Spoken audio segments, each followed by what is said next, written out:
alt-right conspiratorial fringe. Well, I think it's becoming more and more extreme. It's even more extreme. The Republicans are putting up a whole series of extreme candidates that are way outside the mainstream of what Americans want.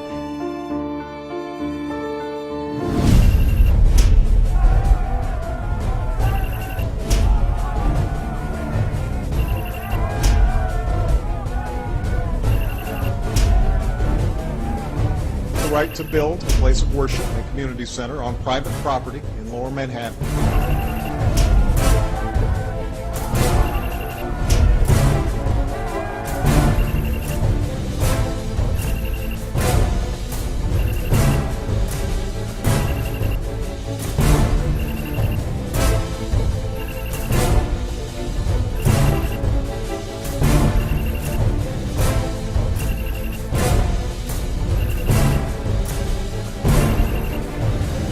Whole series of extreme candidates that are way outside the mainstream of what Americans want.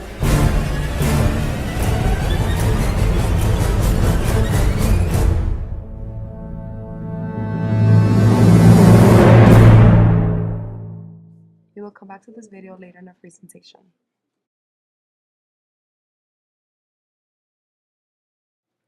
Radio and newspapers were the most popular means where people were notified about news, upcoming presidential elections, and politics in general. President Nixon's checker speech in the first televised debate between Kennedy and Nixon was a major turning point for politics, candidates, and the audience. Now, people would have another way to receive information and be able to see it this time live, as opposed to a photograph, reading an article, or listening to the radio. Seeing a debate on television provides the audience to feel as if they are part of the event and are granted the opportunity to see candidates' facial expressions and their reactions to what is being said.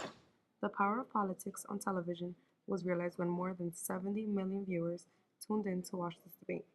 The televised debate led to Kennedy's victory in the elections because people preferred him over Nixon since he refused to wear makeup, which made him look entirely different on television.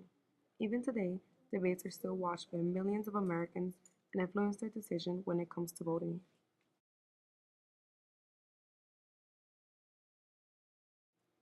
Compared to debates from the past, today's debates have more complex sets and are much more dramatized in the way the debate is set up. The flashy lighting in the background and the way the candidates are set up gives the set a look similar to that of a game show. Also, factors which include makeup and script writing is part of the process that is similar to what a typical TV show undergoes when being created. Because of this, many tend to question the legitimacy of the debates and how much of it can be counted as real. Camera placement also adds on to the tension that producers want the audience to feel. The most common shots are close-up shot, establishing shot, long shot, and medium two-shot. A split screen is also used for the viewer to see both candidates simultaneously. People tune in to watch such political events because they want to see the candidates and be part of the growing tension during the discussions. The audience wants to see the people they are voting for in action. Other than to inform, debates may also be considered a form of entertainment. When my name came up, things like terrorist and kill him, and that your running mate didn't mention, didn't stop, didn't say, hold on a second, that's kind of out of line. Another form of politics on television is campaign advertising. This is the way for politicians to buy the vote off their audience. Ads highly affect the voters because they will keep an eye out for which ad is more convincing. As for the candidates, the ads are created to gain publicity, and if people are watching them, then they are more likely to be in a better position in favoring a specific person or party. The visual styles of the ads and videos used in campaigns are very important. Most tend to use bold and large letters and colors that will stand out to the audience. Remember the video in the beginning? That is an example of a political ad, also called an attack ad. This ad is titled Extreme, made by the Republican Party in August of 2010 against the Democrats during congressional elections. The white bold lettering grabs the viewer's attention, and the music used is very dramatic to build up suspense and tension. The pictures used shows Obama and his party in a vulnerable position. Drastic statistics are also used to emphasize the point that more people favor the Republicans.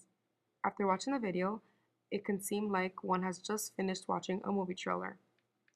Just as media has influenced other aspects of American culture, it has also shaped presidential politics into what it is today. Now, along with the availability of televised debates and ads, voters are able to make a decision as to who they give their vote to.